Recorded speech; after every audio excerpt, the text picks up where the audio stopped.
إذن فحقق الله لهذه البلاد من الأمن والطهر ما لم تعرفه بلاد أخرى، والله يعلم، إلا على عهد الراشدين. لما؟ لأنها أقيمت على ما يريد الله أن تقام عليه الدول. الذين إن مكناهم في الأرض أقاموا الصلاة وآتوا الزكاة وأمروا بالمعروف ونهوا عن المنكر. وهنا أذكركم أيضا أنني عاصرت أكثر من 30 استقلال، وكلما استقل شعب مسلم نكبر ونصلي لله شكرا لله. ولكن تلك الاستقلالات وتلك الدول والله يعلم لم ينتفع المسلمون بشيء من ذلك الاستقلال، وفي بعض البلاد كان وبالا، وذاقوا الأمرين وفقدوا كل شيء إلا أجسامهم. والسبب الوحيد أن دولة تقوم لأول مرة لم تقوم على هذه الأسس لن تسعد ولن يسعد أبناؤها، وبالتجربة والتجربة قائمة. فلهذا نود من صاحب الجلالة حفظه الله وأطال عمره وأيده بإخوانه ورجاله أن يراعوا لنا دائما هذه الدعائم الأربع كيفما كانت الظروف الأحوال. لا بد من إقام الصلاة وإجبار الناس عليها، فإنه حق الله الذي من أجله نأكل ونشرب.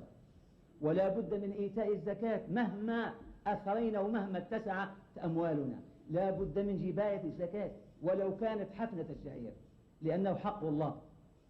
ثم هيئات الأمر بالمعروف والنهي عن المنكر يجب أن لا تخلو منها ديارنا، لا بد من وجودها إذ هي مراد الله.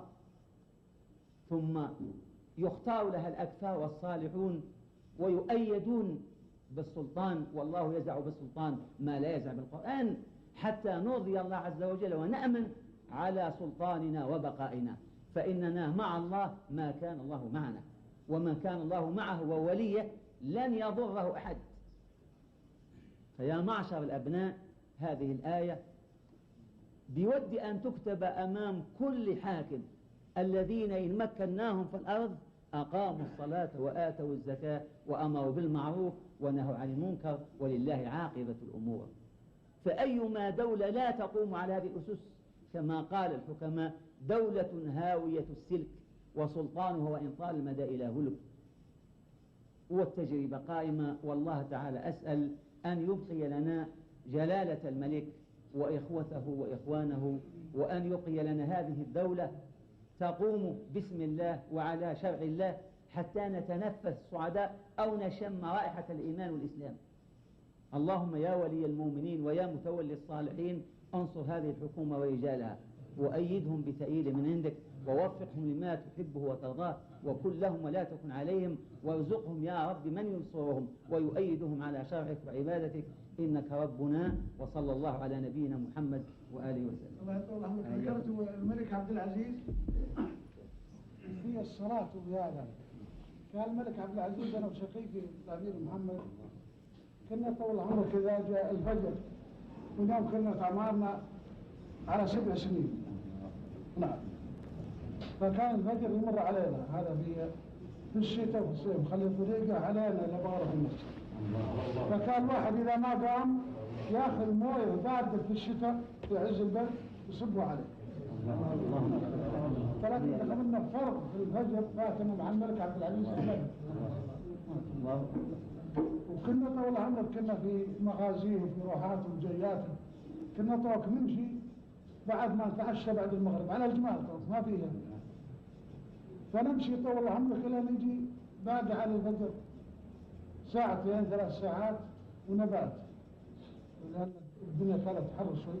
نمشي بالليل كان يبات نبات، ولا جاء الفجر قبل الفجر بساعة قام الملك وأوقد له الشمعة. فكان ولاك خبرت انه يعني تعفر حتى العفور لا يتوضا، كان الناس في عز الحاجة للماء. فكان يتوضا ويقرأ القرآن لين حتى يقول له اذن الفجر.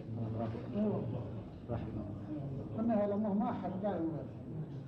كان الملك عبد العزيز غريب يعني جعلكم الله خير. حياته كلها ما خلى مرة في حياتي قوم متأخر الليل حتى توفنا. الله الله، هنيئا لكم جميعا، الحمد لله. فمثل ما قريت من التقدم هذا كلام في كل حارة، كأنهم إذا صلوا الناس مكتوب الأسماء عند المؤذن وبعد الصلاة يقرون فلان فلان فلان فلان خلى كبير وصغير.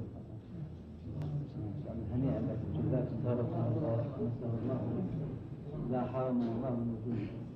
وهذا أن المسلمين سر الحمد لله تأييد الله عز وجل هذه الدولة ونفحة عنها، لأن الحمد لله سلفا عن خلف يكونون على شرع الله، ما في دولة في الدنيا تحكم